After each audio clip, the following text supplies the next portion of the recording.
Hi, Sarah. Welcome to the podcast. I'm very excited to have you here today. Thanks, Lainey. It's great to be on.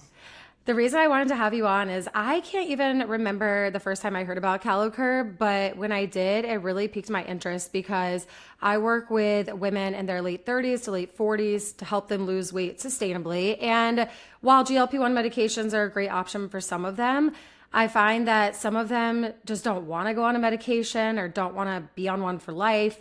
They feel like they should be able to do it on their own without the medication. Or I've had clients go on it and they feel like they have a side effects or they want to come off of it for whatever reason. I'm sure you've heard all these things. And so when I heard about Calocurb, I was like, this is such an interesting supplement. And then I had a client last summer who came back to me after we had worked together in the past and we worked on her habits again. We changed everything and she still wasn't getting results and she didn't want to go on a GLP-1. And I said, well, I have this other thing you could try. I've never had a client try it before, but you could try it.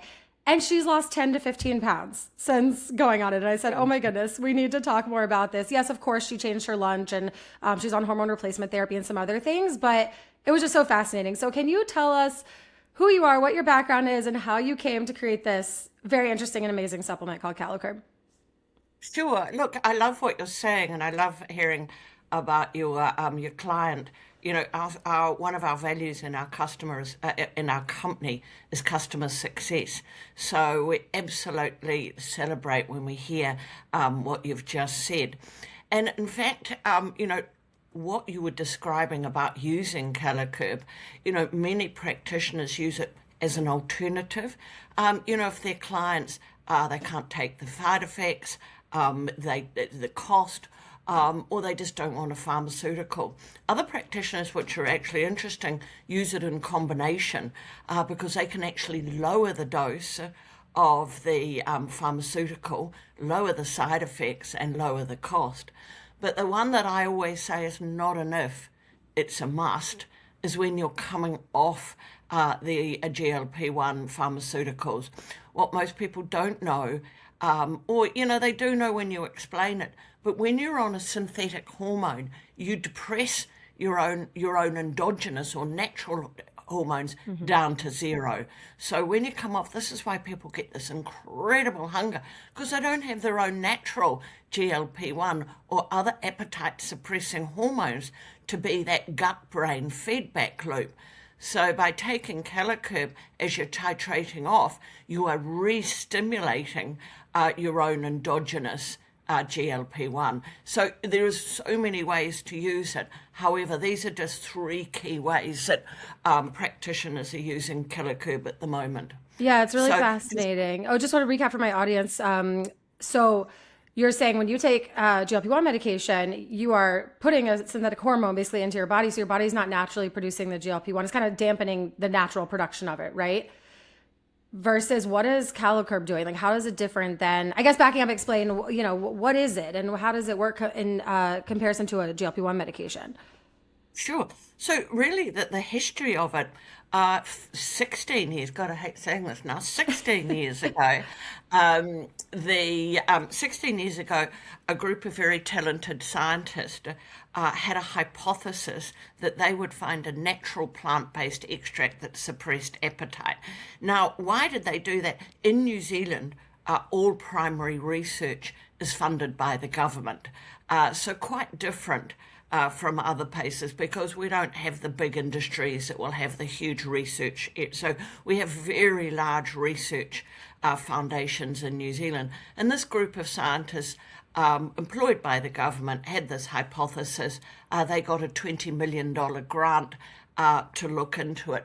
They did some incredible work, but basically showed that we have taste buds right down through our gastrointestinal tract, and this is an evolutionary trait to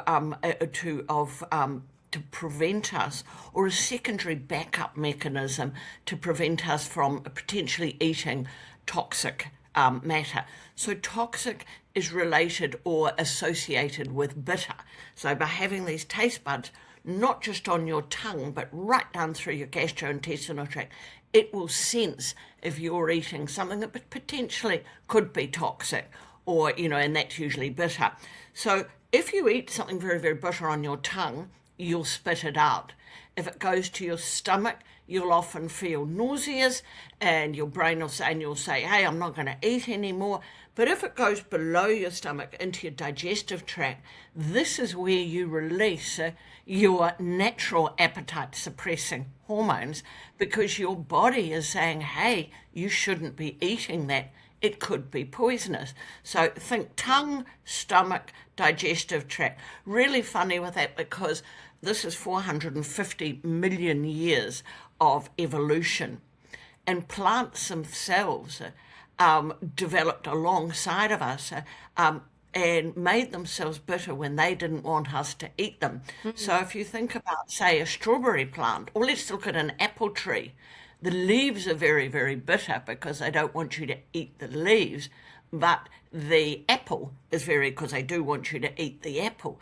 So here we've got humans or mammals alongside plants evolving over 450, kind of this cohabitation, I suppose, in what we eat. But we have this secondary mechanism. So what they did was they mapped this all up. No one had ever done this. They took 300 biopsies or human biopsies right down through the human gastrointestinal and then mapped to show that we had these bitter taste receptors, not just on our tongue. They then built this enteroendothelial model, which I still really don't know what that means, but anyway, it's a model with human cells. Sounds big. Anyway, they built it and they tested over 1,000 different extracts on that model. And not surprisingly, only 2 worked. And when I say not surprisingly, because if every time we ate something and it was, and it was bitter or slightly bitter, say coffee, and we stopped eating, well, we just wouldn't eat, would we? So it's got to be quite sustainable and very, very bitter. And it is a secondary backup measure. So only 2 did. One was a potato oxalate, which is great, but it's poisonous, so you'd be thin and dead, as I would say. And then the other one was a hop extract. And this was fantastic. Here was the eureka. But because these scientists had also bred all the hops in New Zealand, they then tested another 50 varieties and got to the one that was really, that caused this increase in these hormones. So what they're showing is when you put this on, you stimulate CCK, which is a very potent appetite suppressing hormone, GLP-1, which we all know, and PYY, which is lower down. So sort of long answer, Yeah. but they showed that they could stimulate these in our gastrointestinal tract. Now, remember, they did this all in the laboratory. So, after about 3 years, because you've got to hang around hospitals to try and get biopsies and all of these types of things, and not everyone goes, hey, I don't want you to use my biopsy. Anyway, they did all of this. They then took it into human clinical trials. And would it work? Could they take this from the lab into humans? And they showed in this tremendous clinical, and all of the patients were cannulated so they could measure the blood. If they gave a hop extract that they called a marisate an hour before an eat to your full lunch and snack, they increased the levels of CCK and GLP-1 by 600%. So Wow. twice the normal amount that you would get if you were eating. So a statistical increase, and they got an 18% reduction in calorie intake over this ad libitum lunch and this ad libitum snack. So here you had both a measurement of, yes, it did increase these appetite suppressing hormones in humans, but it also promoted this behavioral change of eating less. So it was really exciting when they'd done that. Yeah. And here they had this great extract that they'd named. Never let scientists name anything.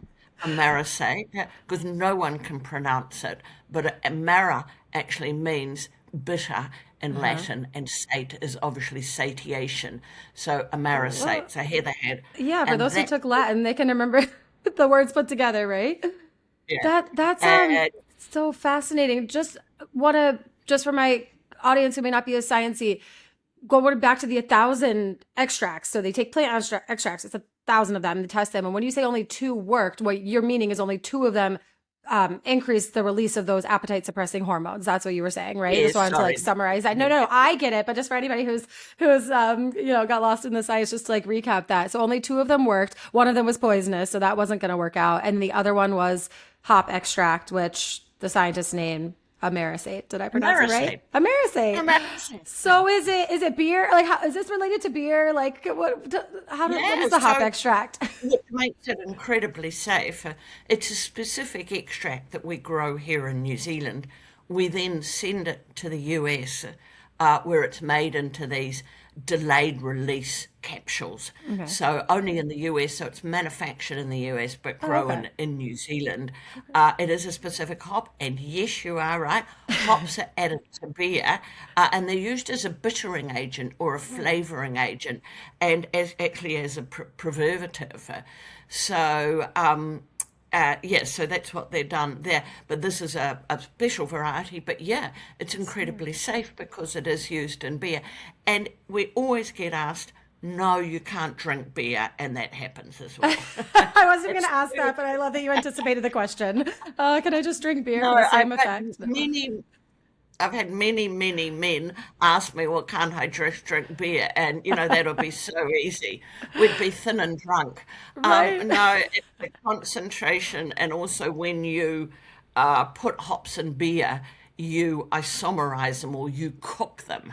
And we are an Ah, uncooked variety.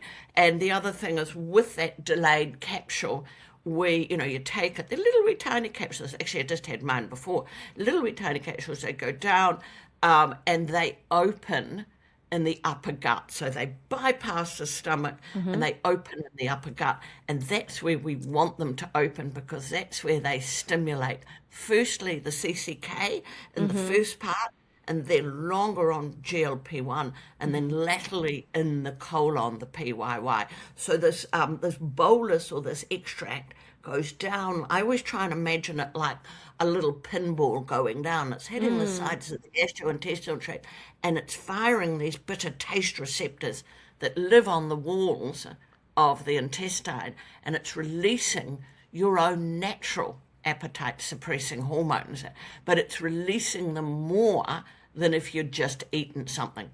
So when people say, oh, we support GLP-1 release, look, anything does. You can eat an apple and you're going to release GLP-1. It is a natural gut-brain extract. But Amerisate releases it at twice the level, at 600% above baseline. And you have to get above 400% to make any behavioral change.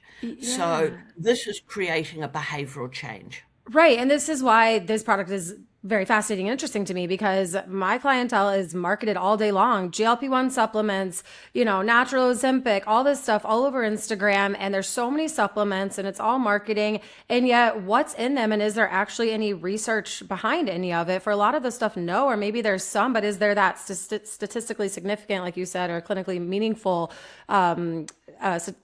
change like the Calocurb does? So that's why I love this product so much because you actually have the research to back it. How did you go from them discovering the hop extract to it becoming the capsule and becoming Calocurb? And then can you tell us some about the studies and what you found? Because like you said, like if you eat protein and fiber, like that does naturally secrete GLP-1 to an extent, but this is doing it more so.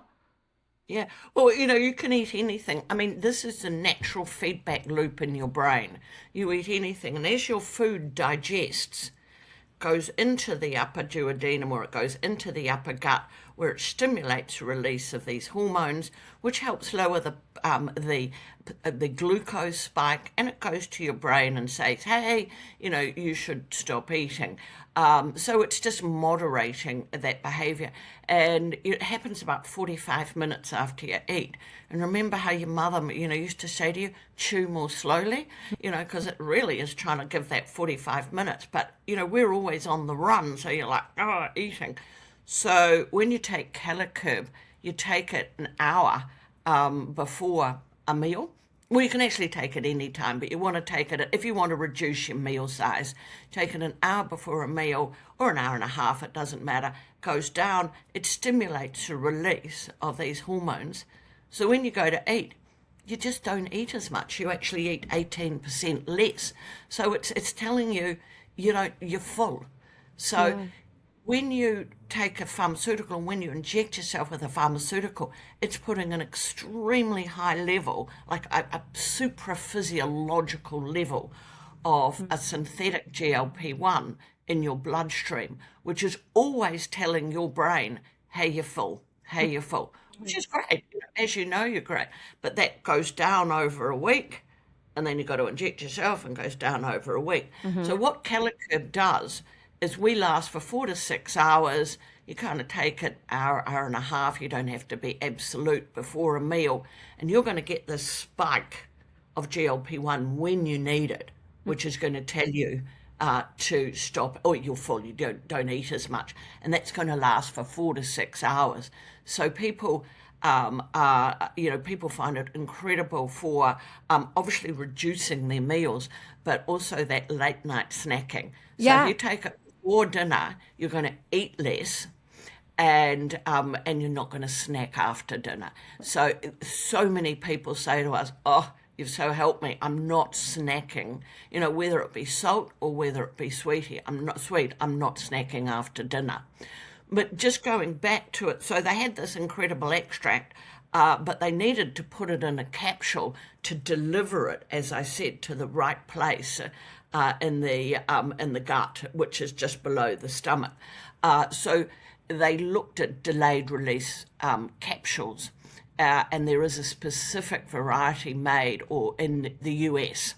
And that's where we manufacture. And these are delayed release. They're incredible little capsules. They're like that. And they go down, they pass through the stomach. When they're delayed release, they're not dissolved by the acid in the stomach, and then they go down to the upper gut, and that's how they release.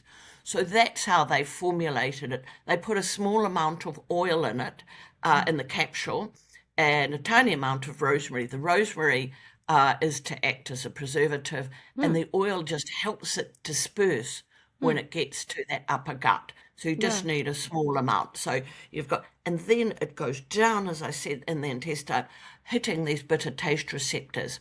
It's very safe. Less than 1% or 1.2% is absorbed in the bloodstream. And of that, 0.1% of that is metabolized in the liver. So it's really just focused in the digestive tract. So it won't affect other drugs or other pharmaceuticals. And remember, we're not going into your bloodstream because we are stimulating the super release of your own GLP-1.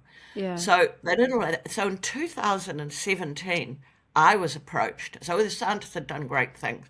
And then they get to a certain point and they go, this could be commercialized. So they look to how they're going to commercialize it. And I was approached. And from my background in nutrition and in natural health, I literally was astounded. This was 2017. I had never seen something with that amount of science in such a large category. Now remember, this was before Wegovy. This was Yeah. before the whole wave. And I was just, this is incredible. Yeah. And I just said, I want it. So, I had the best mousetrap in the world. It's not always that easy. But, so I raised the money, formed a team, and launched Calocurb in 2018. It's And incredible. we have continued to do clinical trials. So to date, we've spent around 30 million Wow. in human clinical trials. So we know it reduces calorie intake, but we didn't have measurements of hunger and craving. So we did a clinical on men for hunger, and we did a clinical on females for hunger. Now, I was very proud of that on females because less than 30% of all clinical trials are done on females. So, Yeah, it's we're crazy. difficult. No, we're Yeah, we have difficult. cycles and we're hard to control, right?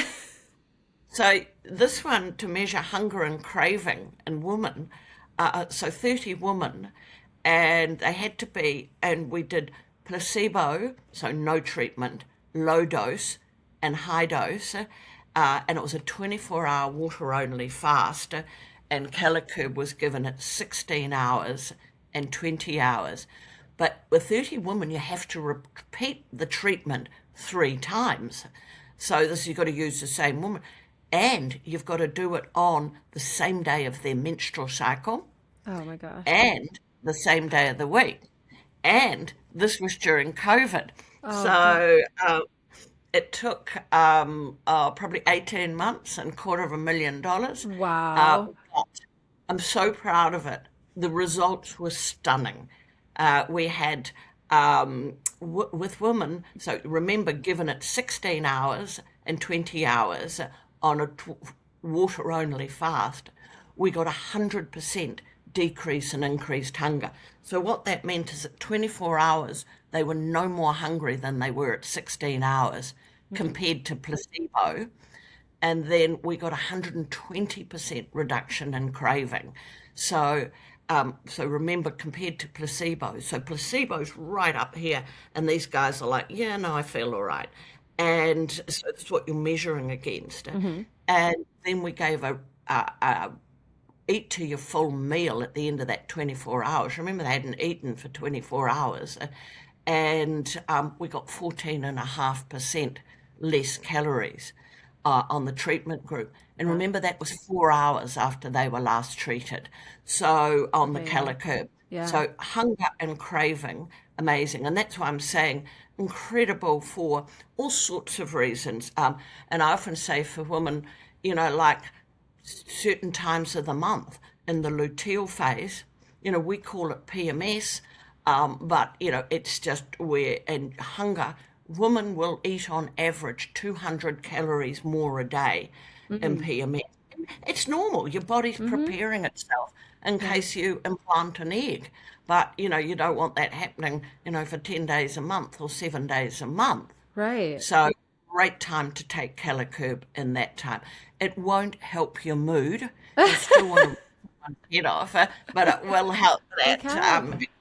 hunger and craving. Well, that's why I like it because it's such a, I'm all about like simple habit changes and simple interventions, especially because my population is busy working moms. A lot of them work full time and have multiple little kids and like they don't want to count calories. Like they've maybe been there, done that. And it's like so time consuming and tedious and the mental games around the exercise and should I put that in and all this stuff. And this is just a simple tool to take and like have a natural reduction in appetite and cravings. And I have tried it and I admit that I haven't gotten consistent yet with taking it, but I was like, how did you know I struggle with late night snacking? Because I have 4 little kids and I'm sleep deprived and like after dinner is my time and my clients struggle with this too. And I find myself, I think some of it became a habit, like eating after dinner. But I had it one night before I went out for Mexican food with a bunch of girlfriends, other moms. And I was in the middle of eating chips and guacamole as you do. And I literally like had to stop. Like I was like, I'm so full. And I was like, oh my gosh, I wonder if it's the Calocurb working. And then I had like one taco after that. But like in the past, maybe I would have had two, I don't know. I had one drink, but it wasn't,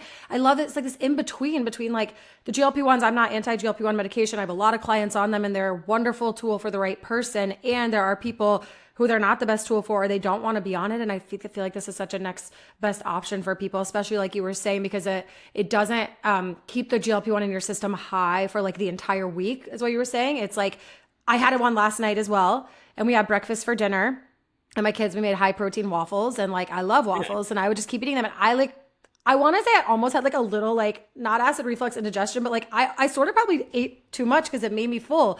And I did not snack after dinner last night. And I woke up this morning hungry.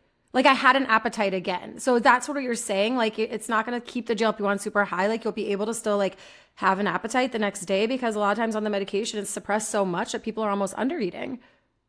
Oh, yeah, no, absolutely. It lasts for 4 to 6 hours and it's completely out of your body within 20 hours. So, Yeah. absolutely, it lasts that you can use it. It's interesting you say when you first used it, this was back in 2000, must have been 2017. I had some test capsules and went out to dinner like you with a group of girlfriends and I'm dealing them around the table like this drug dealer. I'm dealing these out. Anyway, I'm sitting there and we had, because it's New Zealand, we had this slow cooked, shared this slow cooked leg of lamb. And a bit like you, normally we'd sort of finished eating, but I'd sit there and I'd pick, terrible picker at these, nice crunchy bits. And I'm just like, I was like, oh my God, I'm full. I just can't eat anymore. So this wonderful revelation. And, like when you say, "Oh, I haven't got into the habit," that's absolutely fine, Yeah. but remember, people get like, oh, how do I take it an hour before a meal?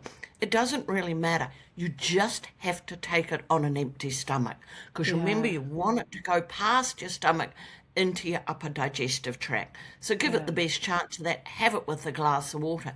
So, like I intermittent fast, I won't eat till, I said, oh, I just took mine Uh-huh. before. I won't eat till lunchtime. So it doesn't matter as Mm. long as I've got an empty stomach. So Mm-hmm. just remember that we used to not be so, we used to not be so controlled or tell people when to take it. But then people would be like, oh, I don't understand. But, Yeah. an hour and a half before a meal will reduce. But, take it any time you're going to be hungry, and just give it some time before you eat again so it can go down.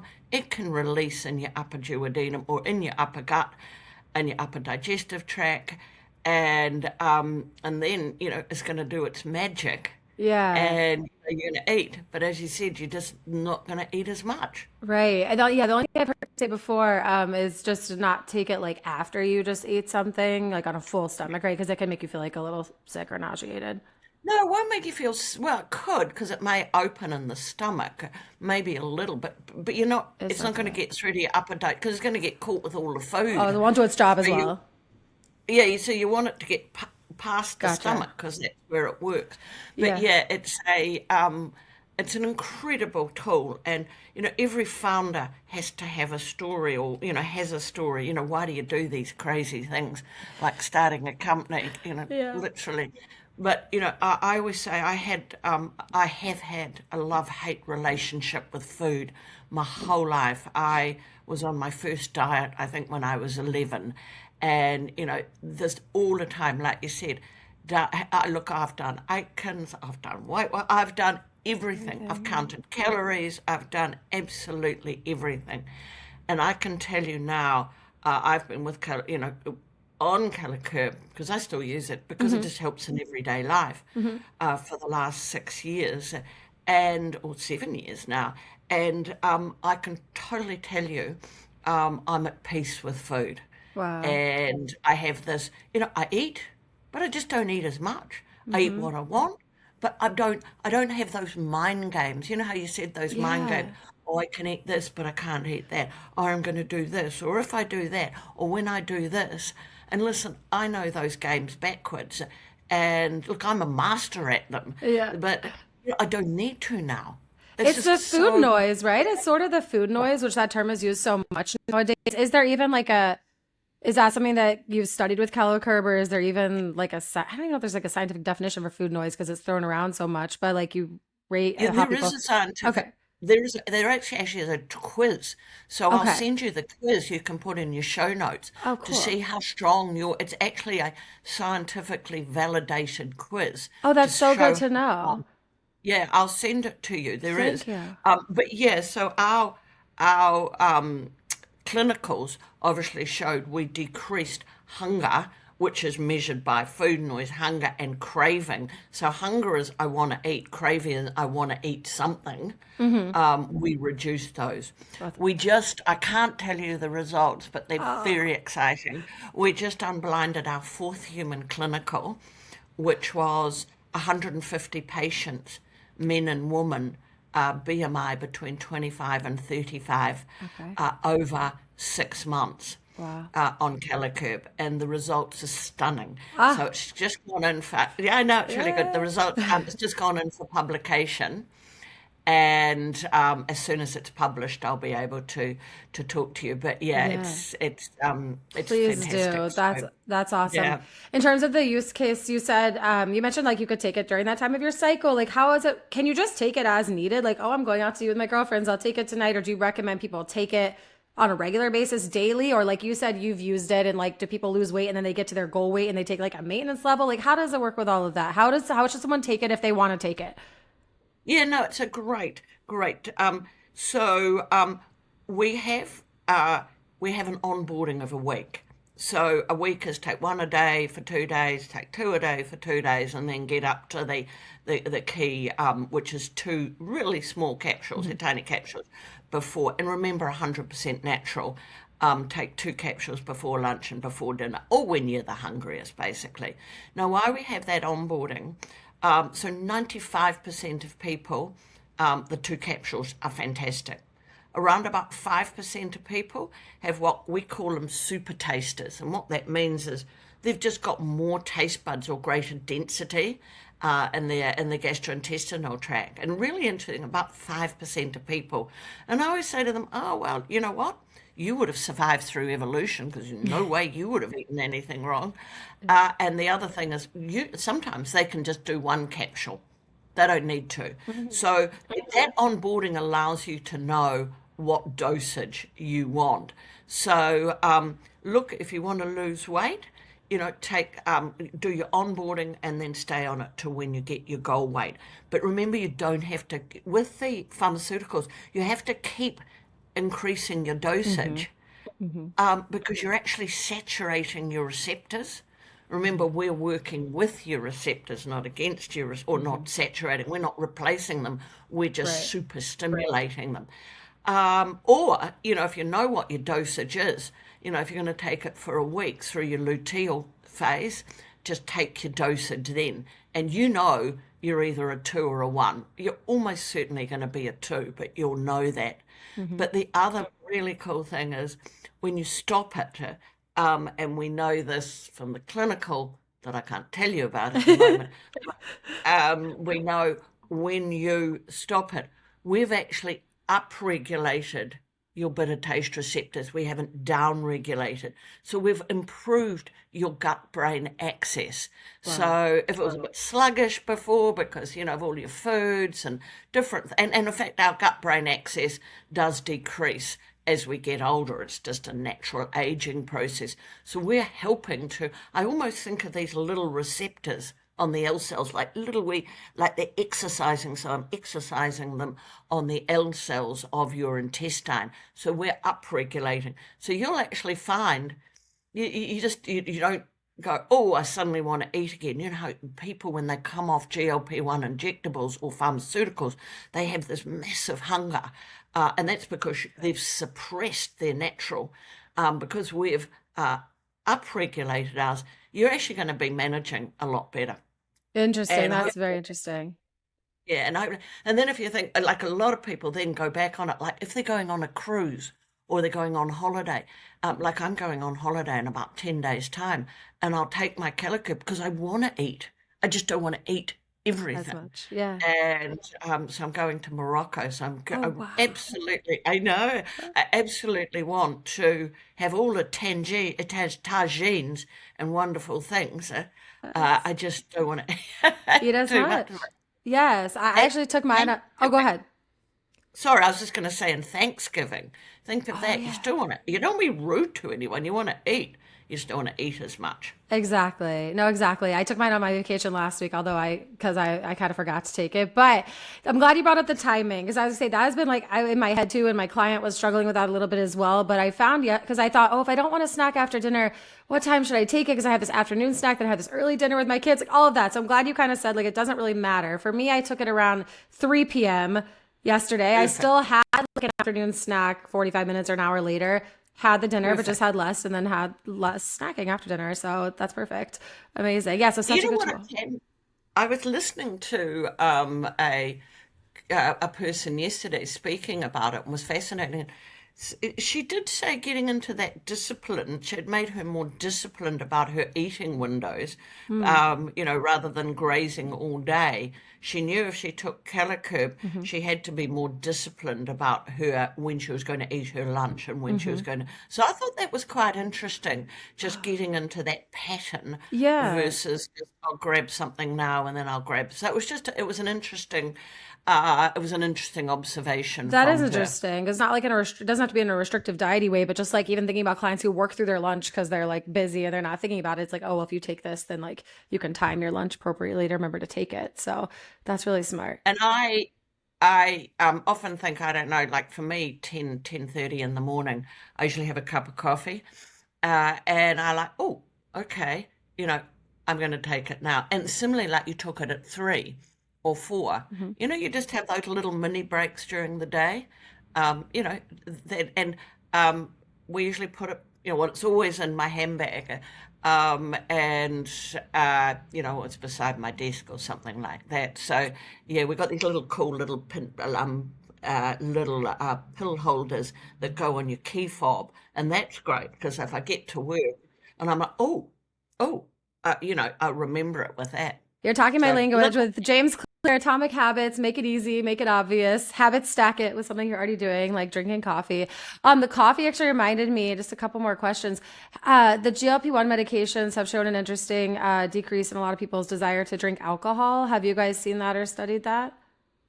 we haven't studied it. We've anecdotally, Okay. and it's interesting because your appetite centers are in your hindbrain, which I find fascinating. And your addiction centers are very close to them. Hmm. So you're depressing both of them, which is why you're getting this decrease in alcohol and actually some addictions with it. In Hmm. fact, I read interesting the other day, a lot of marijuana usage is going down because this Interesting. addiction center. But because your appetite center is in your hindbrain, here's your little limbic brain, which is your primitive one here. And this is why counting calories and diets will always fail, because if you reduce your calories by 25% per day, your body thinks your hunger will double over 4 months because your body thinks you're going into famine, Hmm. and it's really worried. And this is what got us out of our caves. Otherwise, we'd be lying in our caves going, oh, you know what? I'm not going out. So here it is. So all this thing about willpower, I can do it, I can do it, I can do it. And yes, you've got your forebrain over your hindbrain here, but you put alcohol, you put stress, you put tiredness, you put hormones, we talked about that, and your little forebrain goes whoop, and there's your hindbrain, and you go, woohoo, I'm off, I'm going to eat. And I always say to people, how often have you eaten hot chips late at night after you've had alcohol? When have you reached for something that you wouldn't have? Because you know why? That little forebrain's fallen off and it goes, wee. And then you wake up in the morning and go, why did I do that? Why? I didn't need hot chips. Why didn't I just go to bed? I didn't Yeah. need that piece of cake. Yeah. And so, so women and men really beat themselves up. And it's like, I don't have the willpower. And we were told this for years. Eat less, move more. Yep. You're lazy if you can't do that. Well, it's not. We are all hormonally driven. Yep. It is not your fault that you fall off a diet. It is your fault about what you eat, but it's not your fault when you fall off a diet. So Yeah. it's not about willpower. And if I can leave you with anything, it's not about willpower. I love it because that's what I tell my clients too. So I love this. It's such a wonderful tool. Thank you so much. Just to recap the uses, you can use it. You can use it if you're on a GLP-1 medication too, or you said some people are using it as people come off of it. You could use it to maintain. That was sort of my final question. Yeah, amazing. So if you're on, a lot of practitioners, if you're on a GLP-1, because remember you're putting in an exogenous or an external synthetic hormone. So what they're actually doing is they're using Calocurb at the same time because they can lower the dose, or not escalate the dose, lower the dose. So you're lowering the side effects, lowering the cost. And what you're doing is you're stimulating your own. You're not depressing them then, you're stimulating your own. So you've got a lower dose and you've got your own endogenous. And it really helps on a lower dose because people will start to get a breakthrough hunger on about day 5, Hmm. and that's when you want to you use it all the time at that dosage or a lower dosage.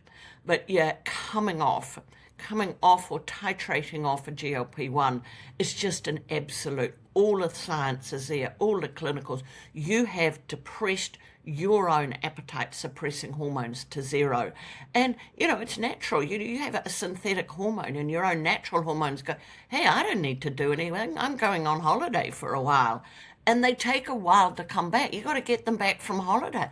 You got to come on. You got to get off the beach now. You got to do something with me. You got to help me, and that can take up to 2 months. And it depends on how long you've been on GLP-1. It might be longer.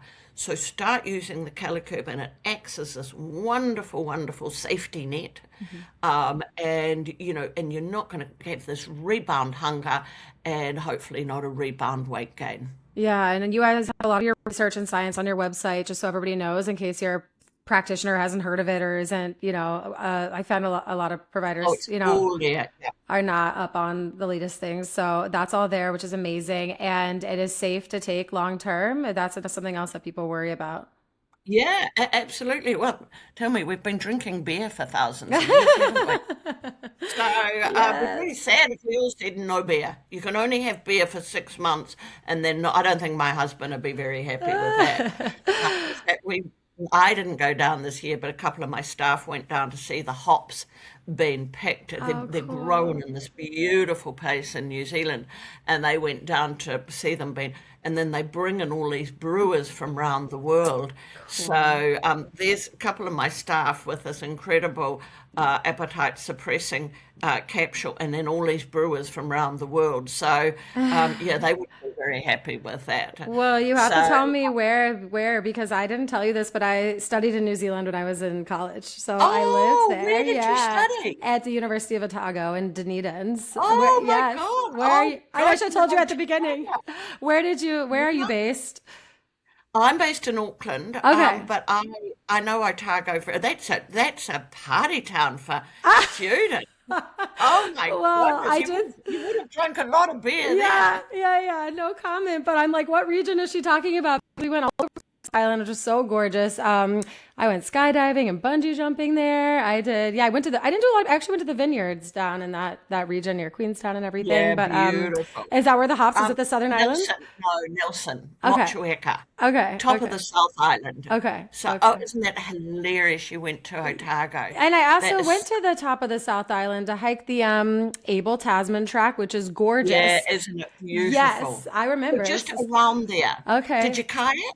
I kayaked in the sounds. I did all the things. I mean, I also took biochemistry and did my studies, but we explored so much. I love New Zealand. So that's also why I have a heart for Calocurb. I just love New Zealand. So Well, we grow it there in one of the most, well, round the Abel Tasman. That's where Motueka is. okay. Absolutely beautiful. We grow it there. It has this little microcosm of, it's beautiful. We grow it there. But of course, and then we extract it, and then we send it to the US to be manufactured in the US. So That's everything is manufactured in the US, bottled, labeled, and everything else. But yeah, I think that's hilarious. Isn't yeah. it beautiful, the South Island? It's so beautiful. Yeah, I need to go back. It's been so long now. So that's amazing. Thank you so much for your time and sharing all this with my audience today. I know everybody's going to be really excited to try it. I have a discount code I'll share you all in the show notes that Calocurb has given me. Are there any final things you'd like to share with the audience today? No, look, I've just really enjoyed it, and as I said, our we have three values and well, four values in our company, but the first one is science led. So all of this science has been done on Calocurb. It's been done on the ingredient and on Calocurb. So we don't use other science. It's all been done on that. 30 million to date. And the second one for us is customer success. That's what, and as I said to you, just taking that noise, helping you live an everyday life without having all of that mind games going on, Yeah. is what we do. Such a wonderful tool for women to have in their toolbox. So thank you so much for your time, for coming on and sharing. It's very early in New Zealand right now, so thank you for waking up early to talk with me today. And I look forward to hearing more about the studies and research you guys are doing. So you'll have to send it to me once that study's published. Thank you so much, Lainey. Great to talk.